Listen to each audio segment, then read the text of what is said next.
A lot of people use fertilizers in their to feed their plants, and what we try to tell individuals is that fertilizers they're like a drug.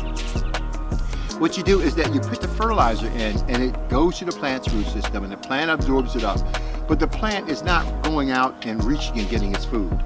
The plant is not existing in an environment, a natural environment, where the microbes and the fungus are there to help break down those particulates and make them available to the soil. So you don't have that building soil process.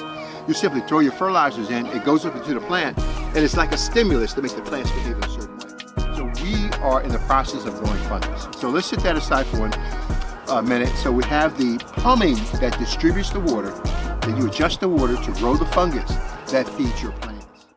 The Torpedopot is designed not to grow any particular plant, it's designed to grow every plant. You plug up a little hose in the back, you turn a knob in the front, and automatically the water goes through. Now what makes this so interesting is that we don't grow food. All right, it grows your food for you, it grows your plants for you, but we're not in the business of growing food. We take a different approach. This pot has been designed to grow fungus.